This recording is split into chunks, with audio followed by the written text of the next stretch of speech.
వీళ్ళందరూ ఫార్వర్డ్ లేదు ఇతను యాప్ అలిపిరి పాయింట్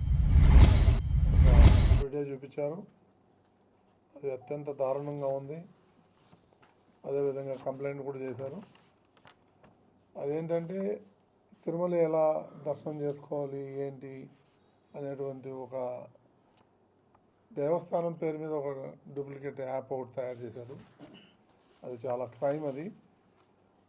సో దానికి సంబంధించింది వాడు డాలర్ రూపంలో కూడా కలెక్ట్ చేస్తున్నట్టుగా ఇన్ఫర్మేషన్ ఉంది.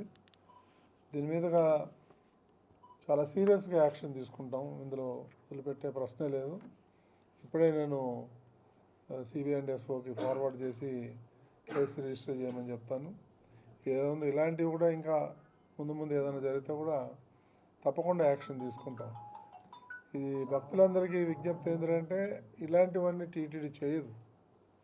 ఇలాంటివన్నీ చూసి యాప్లు చూసి మోసపోవద్దని చెప్పేసి భక్తులందరికీ కూడా నా యొక్క విన్నపం. కాబట్టి అందరం కూడా కొంచెం జాగ్రత్తగా ఉండాలని చెప్పేసి అందరినీ కోరుతున్నాను. ఓం నమో వెంకటేష్. ఓం నమో వెంకటేశాయ. తిరుమల మీడియా మిత్రులందరూ కూడా నమస్కారం. ఈరోజు తిరుమలలో చైర్మన్ క్యాంప్ ఆఫీస్లో ఈ యొక్క ప్రెస్ మీట్ పెట్టడానికి కారణం అత్యవసరమైన సమావేశం కాబట్టి ఇందాకే టీటీడీ చైర్మన్ గారు కలిసి తిరుమల తిరుపతి దేవస్థాన పవిత్రతని ఎవరు దెబ్బతీయాలని చూసినా జనసేన పార్టీ తరపున అయితే మేము ఊరుకోం. అది ఎంతటి వాళ్ళైనా సరే, ఎంత పెద్ద క్రైమ్ చేసినా సరే. పవన్ కళ్యాణ్ గారు ఏదైతే సనాతన ధర్మం అని చెప్పి కట్టుబడి దేశమంతా తిరుగుతున్నారో ఆయన సనాతన ధర్మం కోసం, అందులో భాగంగా హిందువుల మనోభావాలు దెబ్బతీసే విధంగా ఏ విషయం జరిగినా కూడా దాని మీద పెద్ద యుద్ధమే చేస్తాం. గతంలో కూడా చూసటం అనేక విషయాలపైన జనసేన పార్టీ ఫైట్ చేసాం, పోరాడడం సాధించుకున్నాం కూడా. ఇప్పుడు తాజాగా రోబ్లాక్స్ అనే ఒక యాప్, సోషల్ మీడియాలో ఒక యాప్ ఉంటుంది రోబ్లాక్స్ అని.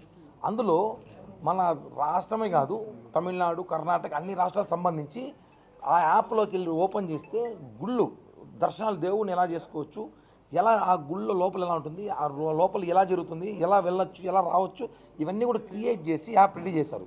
మేము తిరుపతి సంబంధించే మాట్లాడుతున్నాము. మిగతా గురి గురించి మాట్లాడే బాధ్యత ఉంది కాబట్టి మేము తిరుపతి గురించి ఇప్పుడు చైర్మన్ గారికి వెళ్తాం కాబట్టి అల్లిపిరి టోల్ గేట్ నుంచి తిరుమల దర్శనం చేసుకొని మళ్ళీ లడ్లు తీసుకొని మళ్ళీ తిరుపతికి వెళ్ళి ఎలా వెళ్ళొచ్చు అని చెప్పి ఒక రూపం ఒక యాప్ క్రియేట్ చేసి అందులో దాన్ని సోషల్ మీడియాలో పెట్టి దాని ద్వారా ఉండి ఒకటి పెట్టి డాలర్స్ రూపంలో డబ్బులు వసూలు చేస్తున్నారు.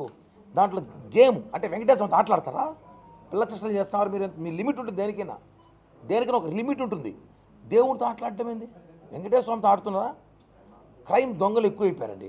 దేవుని రూపంలో పెట్టి దీని మీద సీరియస్ యాక్షన్ తీసుకోవాలని చెప్పి ఈరోజు వాళ్ళు ఏదైతే ఆ రోబ్లాక్స్ అని గేమ్ క్రియేట్ చేసి డబ్బు వసూలు చేస్తున్నారో అవన్నీ ఆధారాలతో టీటీడీ చైర్మన్ బిఆర్ నాయుడు గారు కలిశాను. ఆయన సానుకూలంగా స్పందించి విత్ ఇన్ సెకండ్స్లో ఇప్పుడే సిబిఐ అండ్ ఎస్ఓ గారికి కూడా లెటర్ పంపించారు. మేము కంప్లైంట్ ఇచ్చాము.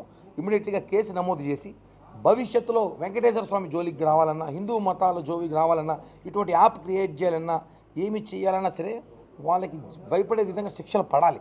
దాని మీద చర్యలు తీసుకోవాల్సిన విధంగా చైర్మన్ గారిని కోరం.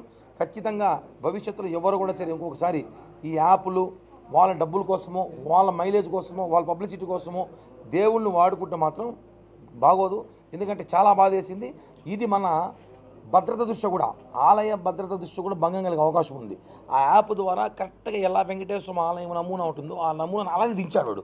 దాని ద్వారా ఉగ్రవాదులకి కూడా అవకాశం ఉండొచ్చు, చూడడానికి ఎలా రావచ్చు అని కూడా చేయొచ్చు. ఇవన్నీ జరుగుతుంది, చూస్తున్నాం మన దేశంలో ఏం జరుగుతుందో.